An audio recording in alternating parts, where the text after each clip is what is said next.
Hello दोस्तों, नमस्कार। मेरे YouTube चैनल में आप लोगों का स्वागत है। आप लोग जानते होंगे कि हम लोगों का चल रहा है भारतीय राजनीतिक विचारक। भारतीय राजनीतिक विचारक में हम चर्चा कर रहे हैं राजा राम मोहन राय पर। इनका जीवन कब से कब तक चला था? इनका जीवन काल जो है 1772 ईस्वी से 1833 ईस्वी तक चला था। हाँ, आप लोगों का ये क्वेश्चन रहता है मैम इस एग्जाम के लिए है, तो मैम इस एग्जाम के लिए मैं यहाँ क्लियर कर दूं। अगर आप नेट की तैयारी कर रहे हैं, जेआरएफ की तैयारी कर रहे हैं, टीजीटी, पीजीटी, बीए कर रहे हैं, एमए कर रहे हैं, कोई भी आप एग्जाम जीआईसी का हो, कोई भी एग्जाम अगर पॉलिटिकल साइंस से आप दे रहे हैं, आप अपना सिलेबस चेक करिएगा। अगर आपके सिलेबस में राजा राम मोहन राय जी हैं तो यह वीडियो आपके लिए है। आप विधिवत इस चीज को समझ सकते हैं। इसमें मैं इनका पूरा जो है जीवन परिचय भी पढ़ा रही हूँ। इनका राजनीतिक विचार, सामाजिक विचार, धार्मिक विचार जो है सारी चीजें मैं पढ़ाऊंगी। इसमें से कुछ छूटेगा नहीं। तो प्लीज अगर आप कोई भी पॉलिटिकल साइंस एग्जाम दे रहे हैं तो यह वीडियो आपके लिए है। प्लीज जो है शेयर जरूर करिएगा। तो चलिए वीडियो स्टार्ट करते हैं, देखते हैं। एक नजर हम लोग जो है पिछले वीडियो पर डाल लेते हैं कि पिछले वीडियो में हमने क्या पढ़ाया था। पिछले वीडियो में हमने पढ़ाया था, हाँ, राजा राम मोहन राय जो है उस वैचारिक क्रांति के सृष्टा माने जाते हैं जिन्होंने भारत को एक नई दिशा प्रदान की। किसको एक नई दिशा प्रदान की? भारत को एक नई दिशा प्रदान की। क्योंकि राजा राम मोहन राय ने देखा कि भारत देश हमारा जो है वह मध्ययुगीन व्यवस्था में सना हुआ था। मध्ययुगीन व्यवस्था के कीचड़ में सना हुआ था। मध्ययुगीन शासन व्यवस्था में क्या था? अंधविश्वास, रूढ़वादिता, जातिवाद, शोषण सब जो है प्रमुख रूप से प्रचलित था। वही व्यवस्था जो है भारत में चल रही थी। इस चीज को जो है राजा राम मोहन राय ने दूर करने का प्रयास किया और अपने जो है काम में वह सफल भी रहे। बहुत सी जो है सामाजिक कुरीतियों को, धार्मिक अंधविश्वासों को उन्होंने अपने विचार के माध्यम से, अपने कार्य के माध्यम से तोड़ने का प्रयास भी किया और तोड़ा भी। हाँ, राजा राम मोहन राय का जन्म जो है 22 मई 1772 ईस्वी को कहाँ हुआ था? बंगाल के हुगली जिले में राधानगर ग्राम में हुआ था। इनके पितामह जो कृष्णचंद्र बनर्जी थे, इनके पितामह कृष्णचंद्र बनर्जी जो थे वो जो है नवाब के यहाँ उच्च पद पर आसीन थे। कृष्णचंद्र बनर्जी के कामों से खुश होकर नवाब ने जो है इन्हें राय की उपाधि दी। इसलिए जो है राजा राम मोहन राय का जो बनर्जी का टाइटल था वह समाप्त होकर क्या लगने लगा? राय शब्द का यूज होने लगा। इनके जो है पिता रमाकांत थे और माता इनकी कौन थी? तारणी देवी थी। इनकी माता का नाम क्या था? तारणी देवी थी। इनका परिवार जो है सुसभ्य था, धार्मिक था और बहुत मूर्ति पूजक था। राजा राम मोहन राय जो थे इस चीज का उनके ऊपर प्रभाव नहीं पड़ा। धार्मिक विचारों से वह दूर रहना चाहते थे। कौन? राजा राम मोहन राय। वह अपने पिता को बहुत अधिक परंपरावादी मानते थे। इसलिए उनके और उनके पिता से जो है बनती नहीं थी, अक्सर लड़ाई झगड़ा होता रहता था। इसलिए राजा राम मोहन राय ने अपना घर छोड़ दिया। 15 वर्ष की अवस्था में इन्होंने जो है हिंदी, अरबी, फारसी और संस्कृत का अधिकारपूर्ण ज्ञान प्राप्त कर लिया था। कौन? राजा राम मोहन राय। किस वर्ष की अवस्था तक? 15 वर्ष की अवस्था तक इन्होंने जो है बंगाली, अरबी, फारसी और हिंदी और संस्कृत में जो है अधिकारपूर्ण इनका ज्ञान प्राप्त हो गया था। किसको? राजा राम मोहन राय को। 24 वर्ष की अवस्था में इन्होंने इंग्लिश सीखना स्टार्ट किया और 40 वर्ष की अवस्था तक इन्हें इंग्लिश का अधिकारपूर्ण ज्ञान हो गया। इंग्लिश पर इनका आधिकारिक ज्ञान हो गया। और इसके बाद जो है ईसाई धर्म ग्रंथों का अध्ययन करने के लिए इन्होंने हिब्रू, लैटिन और यूनानी भाषा सीखी। संस्कृत के प्रखंड विद्वान थे। अरबी और फारसी में जो है बहुत अधिक ज्ञान होने के कारण इन्हें मौलवी की भी उपाधि दी गई थी। चलिए यहाँ तक हम लोग कल पढ़े थे, इसके आगे हम लोग आज देखते हैं। तो चलिए पहला पॉइंट देखते हैं। सन 1804 ईस्वी में, सन 1804 ईस्वी में राजा राममोहन राय जी के जीवन में क्या घटित होता है। 1804 ईस्वी में इन्होंने क्या किया, ईस्ट इंडिया कंपनी, कहाँ, ईस्ट इंडिया कंपनी के अधीन, ईस्ट इंडिया 1804 ईस्वी में ईस्ट इंडिया कंपनी के अधीन रंगपुर में साधारण जो है लिपिक के रूप में इन्होंने नौकरी ज्वाइन कर ली। क्या किया, नौकरी करना प्रारंभ कर दिया। किसके रूप में, लिपिक के रूप में। लेकिन अपनी प्रतिभा के बल पर उन्होंने जो है रंगपुर में कलेक्ट्री में दीवान पद प्राप्त कर लिया। कौन सा पद प्राप्त कर लिया, दीवान पद प्राप्त कर लिया। किस रीजन से, अपने प्रतिभा के धनी होने के कारण जो है कलेक्ट्री में दीवान पद प्राप्त कर लिया। किंतु सेवा में रहना उनका उद्देश्य नहीं था। किंतु क्या था, सेवा में रहना उनका उद्देश्य नहीं था। अतः 1814 ईस्वी में, किस ईस्वी में, 1814 ईस्वी में उन्होंने जो है नौकरी छोड़कर धार्मिक उत्थान, कब इन्होंने नौकरी छोड़ी, 1814 ईस्वी में इन्होंने जो है नौकरी छोड़कर धार्मिक उत्थान और सत्य शोधन के उद्देश्य से, किसके, सत्य शोधन के उद्देश्य से कलकत्ता में रहना शुरू किया। कहाँ रहना शुरू किया, कलकत्ता में रहना शुरू किया। किस रीजन से, सत्य शोधन के उद्देश्य से जो है कलकत्ता में रहना शुरू किया। वहां जो है उनकी भेंट किससे होती है, वहां जो है उनकी भेंट एच विल्सन किससे होती है, H Wilson, Macaulay, sir William Jones, sir Hyde East और एडम जैसे अंग्रेजी विद्वानों से हुई। कहाँ हुई, कलकत्ता में जो है इनकी मुलाकात, एक बार फिर से रिपीट कर देती हूँ, मोस्ट इंपॉर्टेंट है, H Wilson, Macaulay, sir William Jones, sir Hyde East और एडम जैसे अंग्रेजी विद्वानों से हुई। आगे देखते हैं।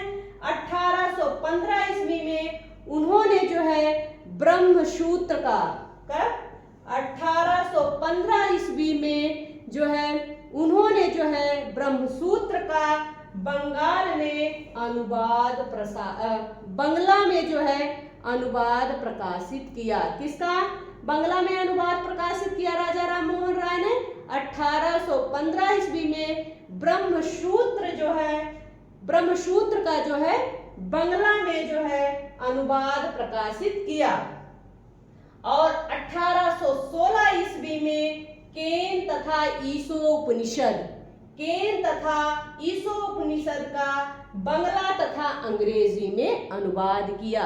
ध्यान से सुनिएगा, इन्होंने जो है 1815 ईस्वी में ब्रह्मसूत्र का बंगला में अनुवाद किया, लेकिन केन तथा ईसो उपनिषद का बंगला तथा अंग्रेजी में अनुवाद किया। आप लोग समझ गए होंगे, क्वेश्चन पूछा जाता है, ब्रह्मसूत्र का बंगला में अनुवाद किया तथा जो है 1816 ईस्वी में केन तथा ईसो उपनिषद का बंगला तथा अंग्रेजी में अनुवाद किया। 1815 में किसका अनुवाद करते हैं, ब्रह्मसूत्र का करते हैं, किस भाषा में, बंगला में करते हैं। 1816 ईस्वी में केन तथा ईसो उपनिषद का बंगला तथा अंग्रेजी में अनुवाद किया। मोस्ट इंपॉर्टेंट है, इसलिए बार बार रिपीट कर रही हूँ, आप लोग समझ गए होंगे। आगे बढ़ते हैं। इस प्रकार जो है 1818 ईस्वी तक इन्होंने जो है कई संस्कृत ग्रंथों के संबंध में अपनी व्याख्या प्रकाशित की। 1818 ईस्वी तक इन्होंने जो है कई ग्रंथों के संबंध में अपनी व्याख्या प्रकाशित की। 1820 से 21 के वर्षों में इन्होंने कई कई ईसाई धर्म पुस्तकों पर अपनी व्याख्या प्रकाशित की।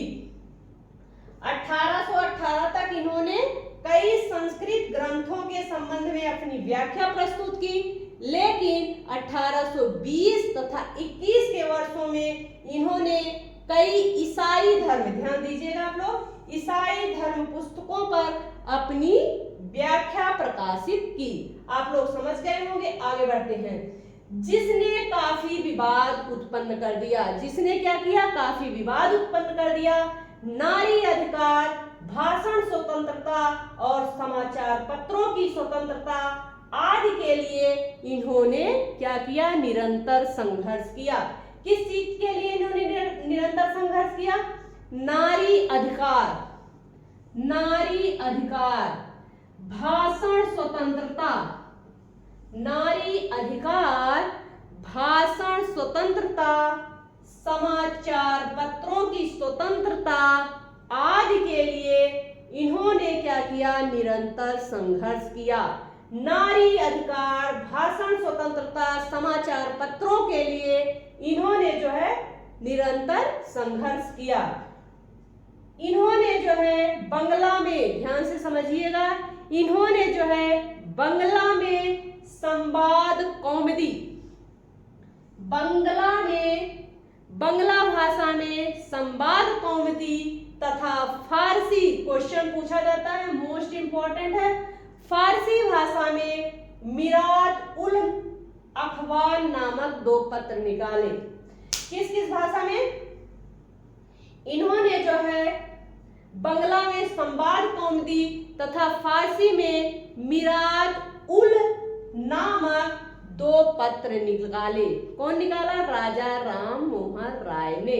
बंगला में जो है संवाद कौमुदी तथा फारसी भाषा में मिरातुल उल 2 अखबार जो है नामक 2 पत्र इन्होंने निकाला। आप लोग समझ गए होंगे, आगे बढ़ते हैं। जो मोस्ट इंपॉर्टेंट है, बार बार रिपीट कर रही हूँ जिससे आप लोगों के दिमाग में सेट हो जाए। आगे बढ़ते हैं। राजा राम मोहन राय जो है 1815 ईस्वी में धर्म और दर्शन के विद्वानों की एक प्रकार की विचार गोष्ठी के रूप में आत्मीय सभा की स्थापना की। ध्यान से समझिएगा, मोस्ट इंपॉर्टेंट है, पूछा जाता है आत्मीय सभा की स्थापना किसने की या आत्मीय सभा की स्थापना कब हुई। तो राजा राम मोहन राय 1815 ईस्वी में, कब? 1815 ईस्वी में धर्म और दर्शन, ध्यान से समझिएगा, धर्म 2 शब्द पर ध्यान दीजिएगा, धर्म और दर्शन के सिद्धांतों की एक प्रकार की विचार गोष्ठी के रूप में आत्मीय सभा की स्थापना की और 1828 ईस्वी में, 1828 ईस्वी में इन्होंने जो है ब्रह्म समाज की स्थापना की। 1828 ईस्वी में इन्होंने ब्रह्म समाज की स्थापना की।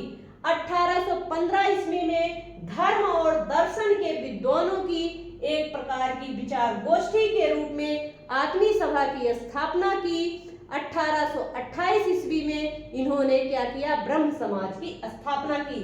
यद्यपि ब्रह्म समाज की स्थापना के बाद सिर्फ ये 4 वर्ष तक जीवित रहे। कितने वर्ष तक जीवित रहे?